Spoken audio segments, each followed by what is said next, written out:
তবে কি এবার বড় ধরনের অস্থিরতার মধ্যে পড়তে যাচ্ছে বিএনপি? 237টি আসনে সম্ভাব্য প্রার্থীর নাম ঘোষণার এক সপ্তাহ পার হলেও বিএনপি এখনো শরিক দলগুলোর সঙ্গে আসন সমঝোতা চূড়ান্ত করতে পারেনি। স্বাভাবিকভাবেই জোটের শরিক দলগুলো সন্তুষ্ট নয়। এখন মূল আলাপটা হচ্ছে ভিন্ন জায়গায়। বিএনপি কি জাতীয় নাগরিক পার্টি এনসিপির সাথে জোট গড়বে নাকি অন্য কারোর সাথে শরিক হবে? এদিকে এনসিপি যদি বিএনপির সাথে জোট গড়ে তাহলে কটা সিট ছাড়া হবে তাদের কাছে, সে ব্যাপারে একটা ধারণা পাওয়া গিয়েছে।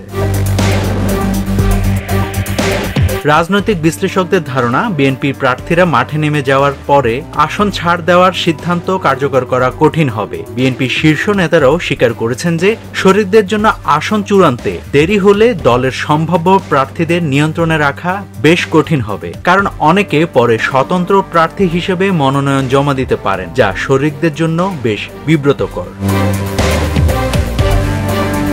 এবার আসা যাক মূল আলোচনায়। নির্ভরযোগ্য সূত্র জানাচ্ছে 63 আসন এখনো ফাঁকা থাকলেও এর মধ্যে সর্বোচ্চ 40 আসন শরিক দল ও মিত্রজোটকে ছেড়ে দিতে পারে বিএনপি। তবে জাতীয় নাগরিক পার্টি ও বাংলাদেশ খেলাফত মজলিসের সঙ্গে সমঝোতা না হলে শরিকদের আসন সংখ্যা কমে 30-এ নেমে আসতে পারে। বিএনপি স্থায়ী কমিটির সদস্য সালাহ উদ্দিন আহমেদ বলেন, শরিকদের আসন নিয়ে জাতীয় স্থায়ী কমিটিতে আলোচনা হয়েছে। তাদের সঙ্গে দ্রুত বৈঠক করে খুব দ্রুতই সিদ্ধান্ত নেওয়া হবে।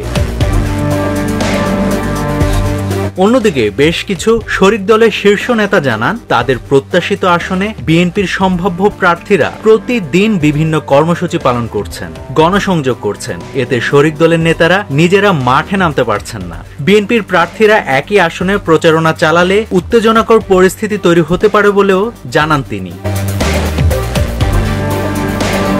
এদিকে বিএনপির একাধিক দায়িত্বশীল সূত্র জানিয়েছে, শরিক দলের গুরুত্বপূর্ণ নেতাদের প্রার্থিতা নির্ধারণে তাদের অতীত আন্দোলনে ভূমিকা ও জনপ্রিয়তা এবং রাজনৈতিক অবস্থান ও ভবিষ্যৎ সরকারে সম্ভাব্য ভূমিকা বিবেচনা করা হচ্ছে। নাভিদ হাসান, সোনালী নিউজ।